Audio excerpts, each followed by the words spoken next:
Steven Kittirat a interviewé plus de 700 personnalités atypiques. Depuis 2016, il s'est donné une mission: mettre en lumière des parcours inspirants.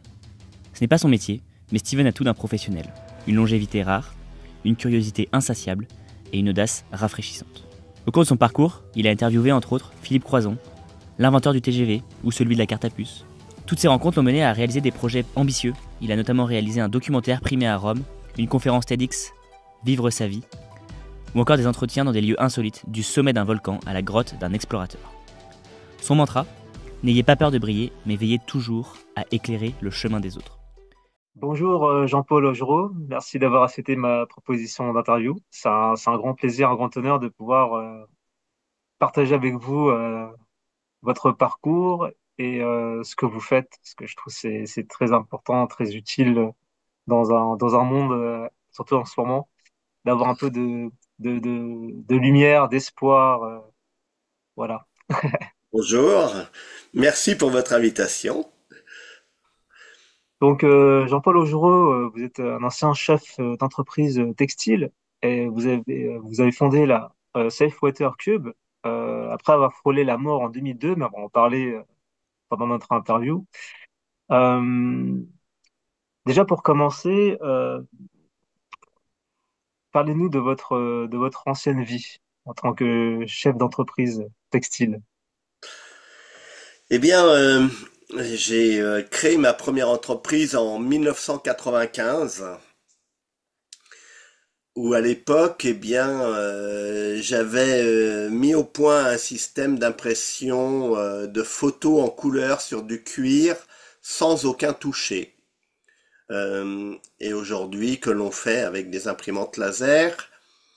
Et très rapidement, je me suis dit que je n'étais pas un artisan, mais que j'avais une vision plutôt industrielle des productions et de l'optimisation des systèmes. Et en fait, la clé de ma vie à cette époque-là, c'était l'optimisation de tout ce que je pouvais faire, de tout ce que je pouvais toucher. Et les entreprises se sont développées, j'en ai racheté plusieurs et donc et des entreprises qui se retrouvaient dans la fabrication de vêtements en textile en coton et aussi donc dans l'impression textile. Voilà. Et donc je me suis retrouvé à avoir des entreprises en France, au Portugal, en Tunisie et en Égypte. Et ma vie, c'était de toujours faire mieux pour, comme objectif, d'être le meilleur. Je ne faisais la chance que j'ai pu avoir dans cette manière de fonctionner, c'était que tout ce que je faisais, j'essayais d'être le meilleur, qu'on soit les plus performants, avec la meilleure qualité au niveau de la production, la meilleure qualité de service, mais je n'ai jamais fait ça dans un objectif final de faire des choses pour l'argent. Et ça, c'est ce qui m'a sauvé ensuite par rapport à mes problèmes de santé qui sont survenus et où du coup, du confort financier, eh bien, je suis tombé dans dans un inconfort financier et aussi dans une vraie recherche euh, complètement à l'opposé du business. Alors Voilà. aujourd'hui, ouais, sacré parcours.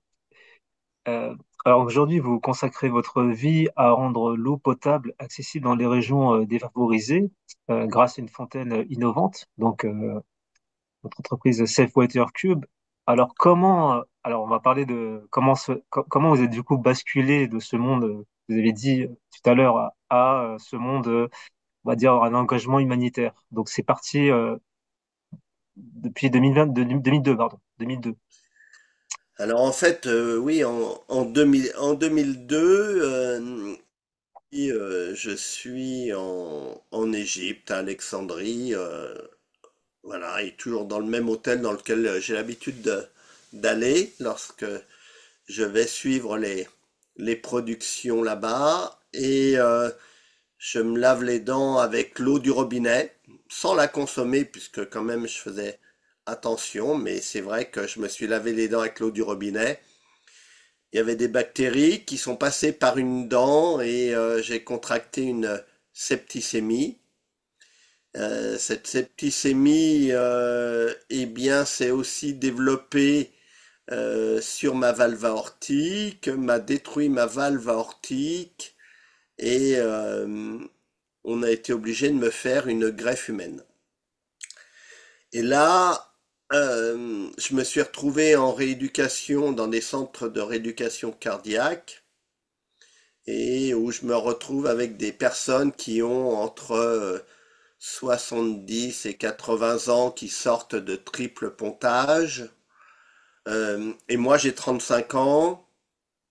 Et là, je m'aperçois que mon corps, à qui je demandais beaucoup, parce qu'en fait, j'avais complètement oublié que j'avais un corps, puisque je ne fonctionnais qu'avec mon mental, eh bien, mon corps m'a lâché et me permet même plus de suivre ces personnes en marchant, ce qui a eu comme effet que mon cerveau s'apercevant de ça, euh, j'ai fait un burn-out.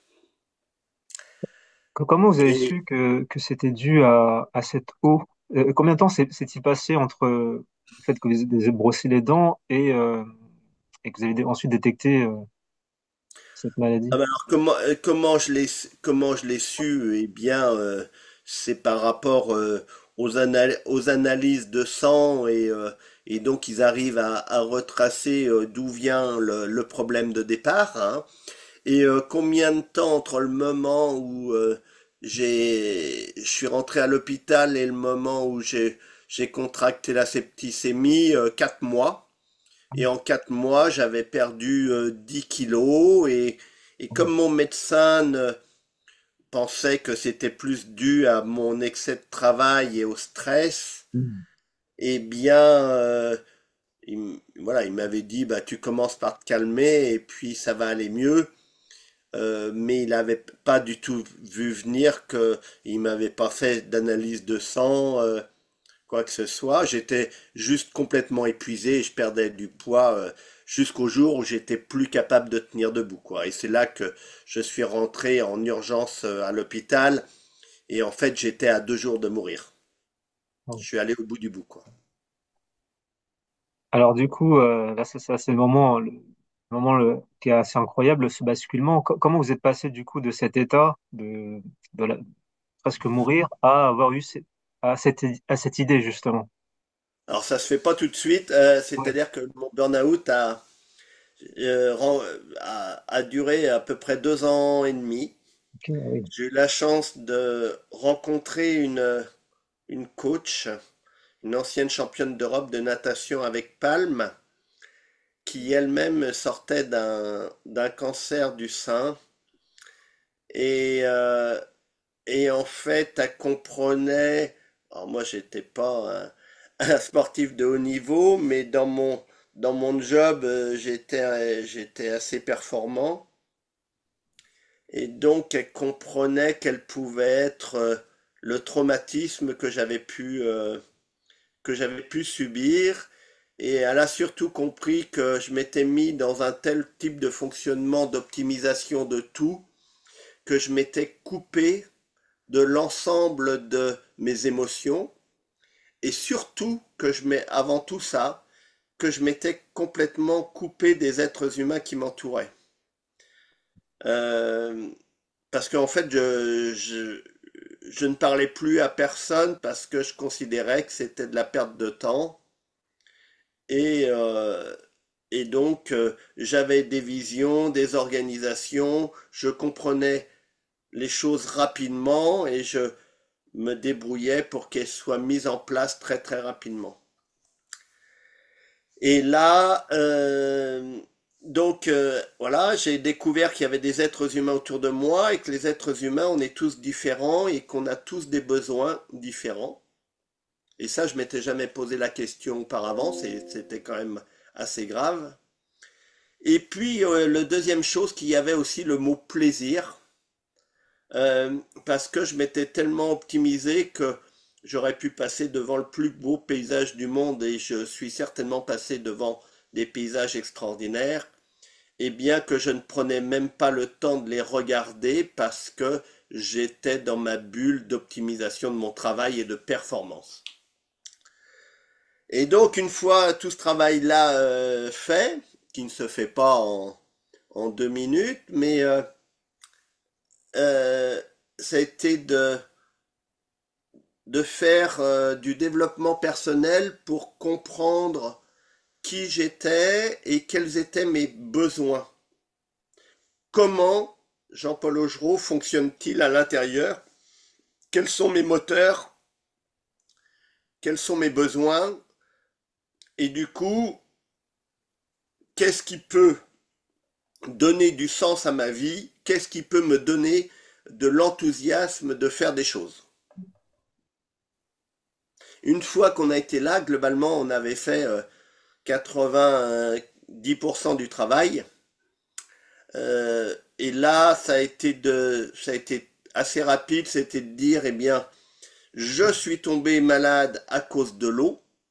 Et aujourd'hui, dans le monde, il y a 2 milliards de personnes qui n'ont pas accès à l'eau potable.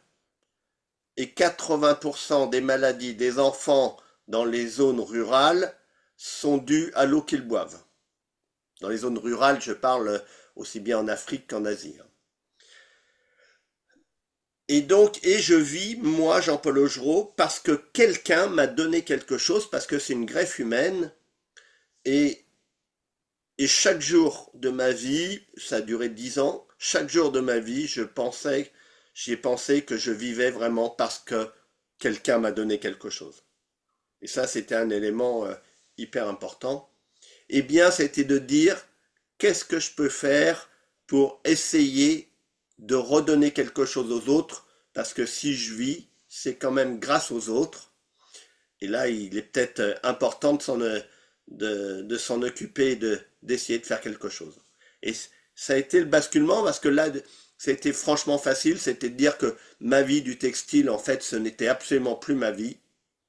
Et que, voilà, pour redonner de l'enthousiasme, pour me relancer, eh bien, ça a été de travailler sur la problématique de l'eau. Donc, c'est de la réglementation puisqu'on est sur du sanitaire, hein, de comprendre quelles étaient les réglementations, de comprendre ce qui existait déjà et qu'est-ce que je pouvais créer comme produit qui serait adapté aux besoins des populations.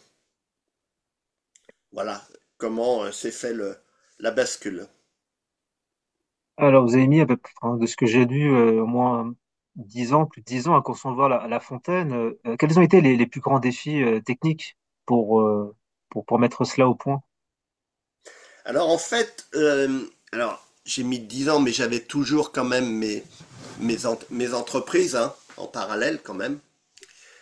Euh, et puis, bon, j'ai globalement mis vraiment 3 ans, hein, à travailler profondément dessus. Mais tout d'abord, c'est que j'ai créé des stations de traitement d'eau complètement automatisées et qu'on a installées en France et en Afrique notamment avec Caterpillar dans les entreprises. Et une fois que j'étais bien au point sur le type de produit, ça a été de dire, bien, voilà, je vais aller installer ça en Afrique avec un panneau photovoltaïque, une station grosse comme une machine à laver le linge. Et en fait, ça a été, ça, la durée de vie a été de 15 jours. Euh, 15 jours le produit, puisque euh, eh bien, il y avait un automate, il y avait de l'électricité.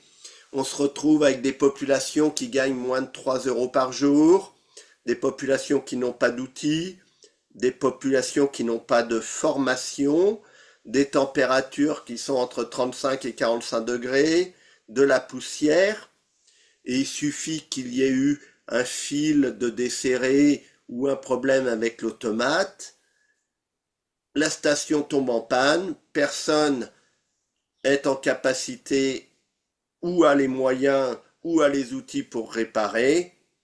Et bien une fois que c'est en panne, comme on est avec des populations qui ont déjà du mal à manger tous les jours, et bien n'importe quel type de produit qui peut être revendu a une valeur, et donc la station a été complètement désossée et revendue en petites pièces parce que c'est juste malheureusement normal que ces populations essayent d'améliorer leur vie de chaque jour.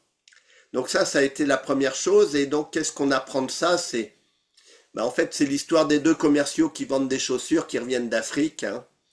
Et le premier qui dit, eh bien, il n'y a pas de marché parce que les gens marchent tous pieds nus. Et le second qui dit, mais le marché est extraordinaire parce que les gens marchent tous pieds nus. Ils ont vu la même chose, ils n'ont pas la même analyse de la situation. Là, la chose, elle est très claire, c'est que les populations n'ont pas accès à l'eau potable, sont malades, voire ils meurent, et que les enfants, eh bien, le fait d'avoir des maux de ventre, des diarrhées ou des vomissements, ça les empêche cruellement d'aller à l'école. Et moi, ma problématique, c'est l'éducation, puisque l'éducation permet l'autonomie des populations. Et que cette éducation, elle doit être effectuée entre 3 ans et 14 ans si on veut avoir vraiment des bases. Et donc des enfants qui sont malades, c'est des enfants qui ont déjà du mal à suivre, et puis alors suivre des cours avec déjà 50, 70, voire 100 enfants dans la même classe, c'est déjà compliqué. Alors quand en plus vous n'y allez pas, c'est encore plus compliqué. Donc l'eau est un réel moyen de permettre l'éducation des populations. Donc je dis, comment on fait pour permettre à des populations qui gagnent moins de 3 € par jour d'avoir accès à de l'eau potable grâce à une fontaine qui coûte 7 000 €, qui alimente un village de 800 à 1000 personnes par jour, mais les populations n'ont pas les moyens de financer ça. D'accord? Donc, comment on fait? Eh bien, ça a été de créer la fondation Safe Water Cube pour aller chercher des financements pour pouvoir financer la fontaine. Et autrement, se dire, eh bien, comme on est dans des conditions très difficiles, eh bien, il faut créer un produit qui ne puisse pas tomber en panne, qui soit très robuste, qui soit entièrement mécanique, sans aucun produit chimique, et qui permette de potabiliser n'importe quel type d'eau, que ça soit de l'eau d'une rivière, l'eau d'une mare, l'eau d'un forage, l'eau de pluie, peu importe, qui potabilise 1000 litres d'eau à l'heure pour pouvoir alimenter justement suffisamment de personnes, et qui soit facile d'entretien par les populations que l'on va former. Et c'est comme ça que j'ai créé la fontaine Safe Water Cube, qui est complètement robuste, complètement mécanique, avec à la fin une filtration céramique à 0,02 microns, ce qui empêche les bactéries de passer. Et quand il n'y a plus d'eau qui coule au robinet, il suffit de démonter les 4 filtres qu'il y a et les nettoyer avec une brosse et du vinaigre blanc, et c'est tout. Voilà. Alors, on va arriver au terme de notre entretien très très passionnant. Il y a tellement de choses à dire. Pour finir, est-ce que vous avez un message pour celles et ceux qui veulent, veulent réaliser leur rêve, leur projet? Alors, tout d'abord, je vais juste dire que depuis 2016, on a lancé Safe Water Cube. Eh bien, on a installé 410 fontaines dans 24 pays du monde. Énorme. Et aujourd'hui, il y a plus de 250 000 personnes qui ont accès à l'eau potable. Et on baisse de 85% l'absentéisme des enfants à l'école. Donc, Merci. notre impact, il est vraiment clair, connu et géré. Ouais. Et maintenant, pour les personnes qui souhaitent réaliser leurs rêves, eh bien, écoutez, le rêve, c'est franchement de se connaître. En fait, c'est ça, c'est l'élément pour moi qui est le plus important pour n'importe quel type d'être humain. C'est d'être franchement conscient de qui il est, de ce qu'il a au fond de ses tripes, ce dont il a besoin, ses faiblesses, ses forces, ses faiblesses. Et lorsque on a vraiment conscience de ce que l'on a au fond de ses tripes, eh bien, c'est de laisser justement ces tripes s'exprimer et de ne pas avoir peur parce que lorsqu'on a ça à l'intérieur de nous, eh bien, on est des véritables bulldozers et ça permet vraiment de faire des choses dont on pense dont on ne serait pas capable parce que rien ne pourra nous arrêter puisque ça fait partie de nous. C'est ça ce qu'il faut vraiment entendre. Voilà, c'est comme ça que, enfin, c'est au moins un des moyens pour pouvoir atteindre ses rêves, mais je pense que c'est un élément hyper important de bien se connaître et d'accepter qui on est. Alors, on peut vous retrouver sur Internet, c'est ça? On tape sur Save Water Cube, le site Internet. Safe Water Cube, oui, Et sur les 3W. réseaux sociaux également, on peut vous retrouver. Vous avez Ah, une page Facebook. on a une page Facebook, on est sur LinkedIn, on est sur Instagram, et puis voilà. Bah, sur ce, merci beaucoup, Jean-Paul, pour ce moment de partage. Et comme je dis toujours, l'aventure continue. Merci beaucoup, à très bientôt. Très bientôt. Au Au revoir. revoir.